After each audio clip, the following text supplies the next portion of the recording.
गाँव के कच्चे रास्तों पर धूल उड़ रही थी और एक पुराना सा घर था जिसकी दीवारों पर समय की दरारें साफ दिखती थी। वहीं रहती थी देवयानी, लगभग 25 साल की, सास ससुर जेठ जेठानी और पति के साथ। उसका चेहरा हमेशा मुस्कुराता था, लेकिन आंखों में जैसे कोई दर्द छुपा हो। देवयानी का विवाह बहुत छोटी उम्र में हो गया था। वो सीधी सादी लड़की थी, कम बोलती, ज़्यादा सहती। उसकी जेठानी मालती उम्र में 8 साल बड़ी थी और घर में हर बात पर उसकी चलती थी। मालती तेज तरार, सीधी बात करने वाली, लेकिन दिल से बुरी नहीं थी। बस उसे देवयानी की चुप्पी चुभती थी। शादी के कुछ ही हफ्तों बाद देवयानी समझ गई थी कि ये घर सिर्फ 4 दीवारें नहीं, एक जाल है जहाँ उसकी हर मुस्कान का मतलब निकाला जाता था। हर खामोशी पर सवाल उठते थे। मालती भाभी अक्सर कहती, देखो, तुम्हें हर काम समय से करना है और किसी से ज़्यादा नज़दीकी मत बनाना। यहाँ हर रिश्ता सिर्फ दिखावा है। देवयानी चुप रहती। उसके पास जवाब तो होते, लेकिन ज़ुबान पर ताले थे। एक दिन सास बीमार पड़ी और मालती शहर गई हुई थी अपने मायके। पूरा घर देवयानी पर था। उसने दिन रात माझी की सेवा की, दवाइयाँ, खाना, तेल मालिश, सब कुछ बिना शिकायत के। जब मालती लौटी तो माझी ने सिर्फ इतना कहा, मालती, जब तू नहीं थी तो तेरी देवरानी ने घर को जैसे संभाला, शायद तू भी ना कर पाती। ये सुनते ही मालती के दिल में कुछ चुभा। उसने पहली बार देवयानी की आंखों में आंखें डालकर देखा। एक डर, एक असुरक्षा और शायद एक जलन। इसके बाद धीरे धीरे मालती का व्यवहार बदलने लगा। वो हर बात पर टोकने लगी, तू सास के आगे चमचागिरी करती है, मुझे नीचा दिखाना चाहती है। तू क्या सोचती है, ये घर तुझे सौंप देंगे? देवयानी फिर भी चुप। वो चाहती थी कि एक दिन उसकी भाभी समझे वो सिर्फ अपने हिस्से का प्यार और सम्मान चाहती है। पति अमन सादा इंसान था, लेकिन घर की औरतों के झगड़े से खुद को दूर रखता। उसे लगता कि ये औरतों का मामला है। लेकिन देवयानी की चुप्पी एक दिन टूटी जब मालती ने पूरे घर के सामने उसके चरित्र पर सवाल उठा दिया। सन्नाटा छा गया। देवयानी की आंखों से पहली बार आंसू नहीं, शब्द निकले। भाभी, मैं बहू हूँ, बेइज्जती नहीं सहन करूँगी। मैं खामोश थी क्योंकि मुझे घर की इज्जत प्यारी थी, पर अब मेरी इज्जत दांव पर है। मालती चुप रह गई। सब चुप थे। सास ने पहली बार देवयानी का हाथ पकड़ा और कहा, तू मेरी बहू नहीं, बेटी है। देवयानी कमरे में चली गई, लेकिन उस दिन से कहानी ने मोड़ लिया। अब शुरुआत होती है उस जंग की जहाँ दो औरतें एक ही घर में रहकर भी रिश्तों के असली मायने तलाशने लगती हैं। देवयानी के उस एक जवाब ने घर का माहौल ही बदल दिया था। जो बहू आज तक सबकी डांट चुपचाप सहती थी, अब उसकी आंखों में आत्मसम्मान की चिंगारी थी। सास की नज़रों में उसका कद और ऊंचा हो गया था, लेकिन मालती को अब हर पल लगता जैसे उसका वर्चस्व कम हो रहा है। मालती को लगने लगा था कि देवयानी अब सिर्फ बहू नहीं रही, वो माँ जी की पहली पसंद बनती जा रही है। पर्दे के पीछे सास ने अब छोटे छोटे फैसले में भी देवयानी को शामिल करना शुरू कर दिया था। कौन सी सब्जी बनेगी, घर में क्या काम होगा, किस रिश्तेदार को क्या जवाब देना है, मालती को ये सब बर्दाश्त नहीं हो रहा था। वो अब जानबूझकर देवयानी की किसी भी बात पर ताने कसती। तू तो अब इस घर की रानी बन गई है ना? क्या बात है, छोटी बहू ने तो माँ जी को अपने वश में कर लिया। देवयानी हर बार जवाब न देकर मौन के अस्त्र से मालती की तीखी बातों को शांत कर देती। लेकिन एक रात अचानक देवर राहुल की आवाज़ आई, भाभी जल्दी आओ, माँ जी गिर गई है। भागते हुए देवयानी और मालती दौड़ी। सास नीचे बेहोश पड़ी थी। देवयानी ने झटपट पानी की छींटे मारी, डॉक्टर को फ़ोन किया। मालती घबराई, पर उसने पहली बार देखा कि देवयानी कितनी सूझबूझ से काम कर रही है। डॉक्टर आई, इलाज हुआ और माँ जी बच गई। उस रात जब सब सो गए, मालती चुपचाप देवयानी के कमरे में आई। पहली बार उसका स्वर नर्म था। देवयानी, शुक्र है तू थी, मैं तो घबरा ही गई थी। देवयानी मुस्कुराई, हम सब एक ही घर का हिस्सा है भाभी। अगर एक अंग पीड़ित हो तो बाकी शरीर को भी दर्द होता है ना। मालती कुछ देर खामोश रही, फिर धीरे से बोली, कभी कभी लगता है तू मेरी सगी बहन होती तो मैं तुझसे इतना ना जलती। ये सुनकर देवयानी की आंखें भर आई। भाभी, बहनें तो जन्म से मिलती है, लेकिन रिश्ते को निभाया जाए तो जेठानी भी बहन बन सकती है। उस रात दोनों औरतें बहुत देर तक बातें करती रहीं, माँ के बारे में, अपने मायके के दिनों के बारे में, सपनों के बारे में। मालती को पहली बार महसूस हुआ कि देवयानी सिर्फ एक चुप बहू नहीं, एक मजबूत इंसान है। और देवयानी को पहली बार लगा कि मालती सिर्फ एक सख्त औरत नहीं, अंदर से बहुत टूटी हुई है। धीरे धीरे रिश्तों में दरार नहीं, समझदारी आने लगी थी। लेकिन जिंदगी इतनी सीधी कहाँ होती है। अगली सुबह घर में एक और तूफान आया। सुबह का वक्त था। देवयानी पूजा की थाली लेकर जैसे ही मंदिर की ओर बढ़ी, तभी फ़ोन की घंटी बजी।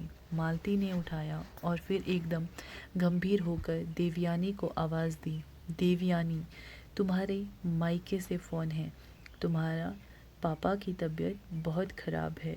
देवयानी के हाथ से थाली गिर पड़ी। आंखों के सामने अंधेरा छा गया। क्या हुआ पापा को भाभी? उसकी आवाज़ कांप रही थी। कुछ बोल नहीं पाई, पर तुम्हारी माँ ने कहा कि अगर हो सके तो तुरंत आ जाओ, शायद अब ज़्यादा वक्त नहीं है। देवयानी ने सास के पास जाकर हाथ जोड़े, माँ जी, मुझे पापा के पास जाना है, वो बहुत बीमार है। माँ जी चुप रही। उनकी आंखों में चिंता थी, लेकिन कुछ और भी था, एक अजीब सी बेबसी। वहीं खड़ी मालती भी सोच में पड़ गई। घर में एक पूजा रखी गई थी, पड़ोसी और रिश्तेदार आने वाले थे। देवयानी का जाना घर के नियमों के खिलाफ होता, पर क्या रिश्तों में इंसानियत के आगे कोई नियम खड़ा हो सकता है? मालती ने माजी की ओर देखा, फिर देवयानी की आंखों में। जाओ देवयानी, तुम्हारे पापा तुम्हें देखना चाहते हैं। घर की रस्म मैं संभाल लूँगी। देवयानी ने हैरानी से भाभी को देखा। भाभी आप? मालती ने उसकी पीठ थपथपाई। शायद अब मैं समझने लगी हूँ कि रिश्ते कैसे निभाए जाते हैं। देवयानी ने आंखों में आंसू लिए जल्दी जल्दी सामान बांधा और निकल गई।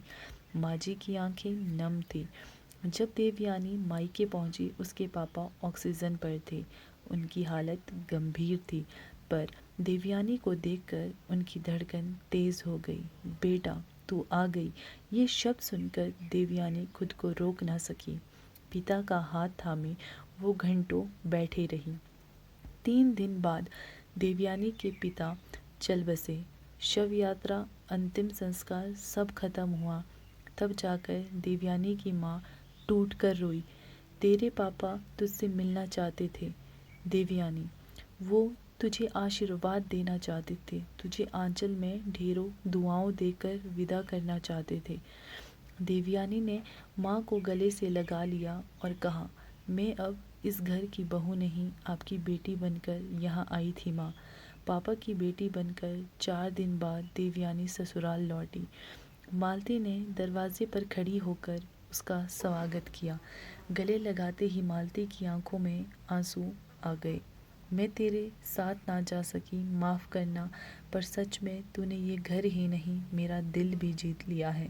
देवयानी ने हाथ पकड़कर कहा, भाभी, मैंने मायके में महसूस किया कि सगा कौन होता है। ये खून से नहीं, साथ देने से पता चलता है। मालती ने उसका हाथ कसकर पकड़ा। अब देवयानी और जिसकी जेठानी दो शरीर नहीं, एक ही आत्मा की दो छाएं बन चुकी थी। ससुराल अब देवयानी का घर नहीं, उसका गर्व बन चुका था। लेकिन एक नया मोड़ अभी बाकी था। देवयानी के पापा के निधन के बाद ससुराल लौटते हुए वो बेहद शांत और गहरी हो गई थी। पर अंदर ही अंदर एक तूफान था, एक खालीपन और एक कसक। मालती भाभी ने उसे सहारा दिया और अब देवयानी उसी भाभी के साथ घर के सारे कामों में पहले से भी ज़्यादा हाथ बांटने लगी। दिन यूं ही बीत रहे थे। एक दिन अचानक देवयानी की तबीयत बिगड़ गई। उसे चक्कर आने लगे, उल्टियाँ हुई। माँ जी ने सोचा गैस की समस्या होगी, पर मालती को शक हुआ। वो उसे चुपचाप अस्पताल ले गई। कुछ देर बाद डॉक्टर बाहर आया और कहा, बधाई हो देवयानी जी, माँ बनने वाली है। देवयानी की आंखें भर आई। उसकी आंखों के सामने अपने पिता का चेहरा घूम गया। काश वो होते तो कितना खुश होते। मालती ने उसका हाथ पकड़ा। तेरे बच्चे को मैं अपना बच्चा मानूंगी, अब तू अकेली नहीं है। घर लौटी तो सासू माँ और पति को सब बताया गया। पति ने तो खुशी से देवयानी को गले लगा लिया। मुझे तुम पर गर्व है देवयानी। पर सासू माँ वो चुप थी। शाम को माँ जी ने पूजा की थाली निकाली और देवयानी के पास आई। बिना कुछ बोले उसने देवयानी के माथे पर तिलक लगाया और आशीर्वाद दिया। हमारे कुल में पहली बार किसी बहू को इस तरह पूरे घर के दिल में जगह मिली है। ये तुम्हारे संस्कारों का फल है। देवयानी की आंखों से अश्रुधारा बह निकली। गर्भ के महीने बीतने लगे। देवयानी का शरीर कमज़ोर होता जा रहा था, पर मालती एक माँ की तरह उसकी देखभाल करती। हर समय उसके खाने पीने का ध्यान, हर मूड को समझना, कभी गाना सुनाकर सुलाना तो कभी तेल मालिश करना। यह वही भाभी थी जो कभी उसे देखकर ताना मारा करती थी, अब वही उसकी छाँव बन चुकी थी। एक रात देवयानी को तेज दर्द उठा। मालती दौड़ी, पति और सास को जगाया। उसे तुरंत हॉस्पिटल ले जाया गया। डॉक्टर्स ने कहा डिलीवरी जल्दी करनी होगी, रिस्क है। मालती ने सबसे पहले मंदिर जाकर माथा टेका। हे भगवान, मेरी बहन जैसी देवयानी और उसका बच्चा दोनों सलामत रहे। ऑपरेशन चला। वक्त जैसे थम सा गया था। आखिरकार डॉक्टर बाहर निकले। माँ और बच्चा दोनों सुरक्षित हैं। सासू माँ ने पहली बार भगवान का नाम लेकर खुशी से आंखें बंद की। घर की लक्ष्मी आई थी, एक प्यारी सी बिटिया। देवयानी ने नाम रखा सविता, जो मालती के नाम से मिलता जुलता था। भाभी, अगर आप ना होती तो शायद मैं इस सुख को महसूस ना कर पाती। मालती ने बच्ची की गोद में उठाया। जब ये मेरी भी बेटी है, मैं इसकी दूसरी माँ हूँ। बच्ची के जन्म के बाद देवयानी की ज़िंदगी में फिर उजाला लौट आया था। पर एक रात उसने देखा कि मालती खिड़की के पास चुपचाप बैठी है। भाभी, आप ठीक है? हाँ देवयानी, बस कुछ यादें साथ चलती हैं। आपसे कुछ छिपा हुआ है क्या? नहीं, बस कुछ बातें हैं जो अब तुम्हें जाननी चाहिए। देवयानी ने जब मालती भाभी से पूछा कि वो रात में अकेली खिड़की के पास क्यों बैठी थी, तो मालती कुछ पल चुप रही, फिर बोली, देवयानी, आज मैं तुझसे एक राज बांटना चाहती हूँ, एक ऐसा सच जिसने मुझे भीतर तक बदल दिया। देवयानी ने धीरे से मालती का हाथ पकड़ा। भाभी, आपसे कुछ नहीं छिपा, कहिए। मालती की आंखों में पुरानी यादें तैरने लगी। जब मेरी शादी इस घर में हुई थी, मैं बहुत सपने लेकर आई थी, लेकिन उस वक्त ये घर सिर्फ एक सास दो भाइयों का घर था। तेरे जेठ यानी मेरे पति बहुत सीधे साधे थे, पर हमारी सासू माँ तब भी कठोर स्वभाव की थी। एक दिन मैंने गलती से एक साड़ी पर इस्त्री जला दी और उन्होंने पूरे घर के सामने मुझे अपमानित किया। तेरी जेठ ने कुछ नहीं कहा, मैं टूटी पर सहती रही। कुछ महीनों बाद मैंने एक बेटे को जन्म दिया, लेकिन वो बच्चा बहुत कमज़ोर था, बीमार रहता था। एक रात अस्पताल में उसने मेरी गोद में दम तोड़ दिया। देवयानी की आंखें भर आई। भाभी, मैं चिल्लाई, रोई, पर किसी ने साथ नहीं दिया। उसी रात मैंने खुद से एक वादा किया कि अब किसी बहू को, किसी लड़की को इस घर में अकेला महसूस नहीं होने दूंगी। जब तू इस घर में आई, तेरी मासूमियत, तेरा अपनापन मुझे डराता था, कहीं तू भी मेरी ही तरह टूट ना जाए, इसलिए मैंने तुझसे सख्ती की। पर जब मैंने तुझे लड़ते देखा, मुस्कुराते देखा, बाबा की मौत के बाद भी संभलते देखा, तो मैंने जाना तू वही उम्मीद है जो मैं खुद कभी ना बन सकी थी। देवयानी अब भाभी से लिपट गई थी। आप भाभी नहीं, मेरी माँ जैसी है। जो प्यार मेरी माँ के बाद मुझे मिला वो आपने दिया। मालती की आंखों से अभी भी आंसू बह रहे थे। अब दोनों बहनें नहीं, एक दूसरे की आत्मा बन चुकी थी। जब सासू माँ भी रोज पूजा करने के बाद देवयानी और मालती को तिलक करती, मानो मान्यता दे रही हो अब इस घर का भविष्य तुम दोनों हो। कहानी अब एक नई दिशा लेती है। घर में धीरे धीरे आर्थिक समस्याएं बढ़ने लगती है। देवयानी अपने पति के साथ कोई छोटा व्यापार शुरू करना चाहती है, पर सास को लगता है कि बहुओं का काम सिर्फ रसोई तक है। यहाँ से कहानी में फिर आएगा संघर्ष। पर इस बार देवयानी अकेली नहीं, मालती साथ खड़ी होगी। घर की वो शाम अब पहले जैसी नहीं रही, जहाँ पहले रसोई की दीवारों के पीछे खामोशी और खटपट थी।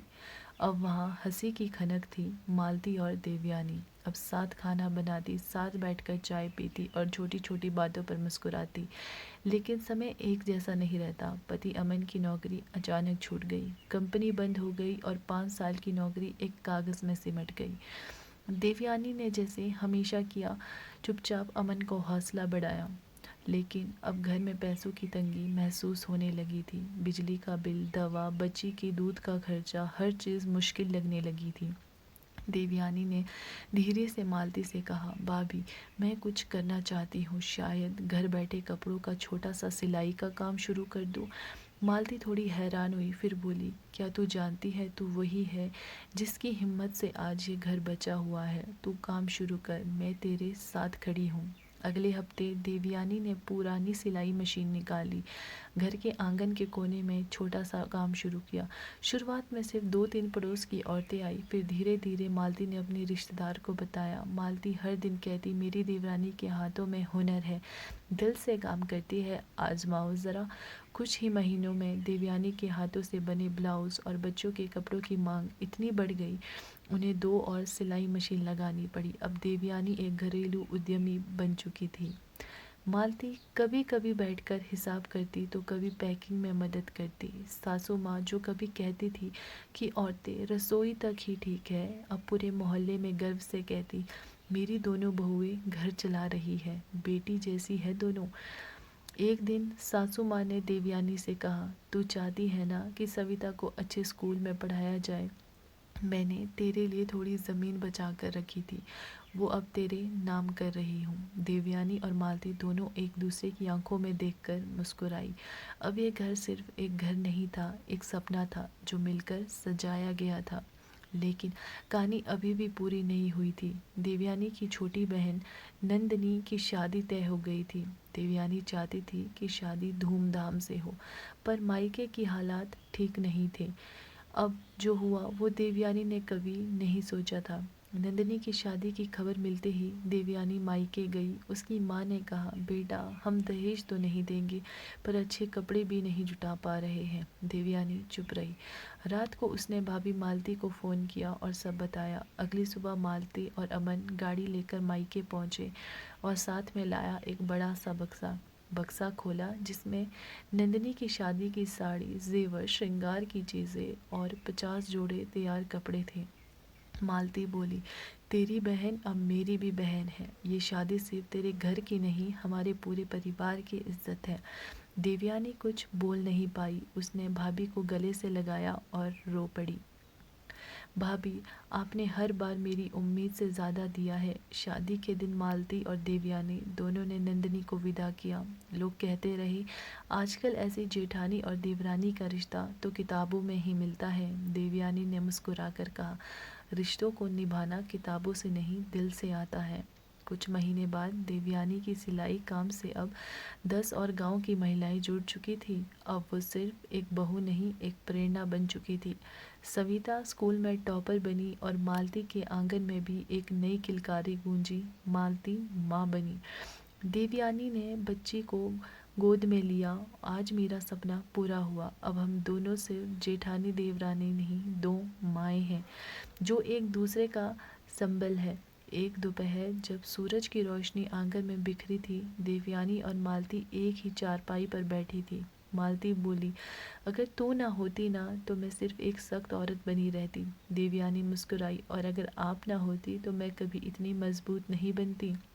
देवयानी और उसकी जेठानी अब सिर्फ एक कहानी नहीं थे, वो हर उस लड़की की पहचान थी जो चुप रहती है लेकिन समय आने पर सबसे ऊंचा खड़ी होती है।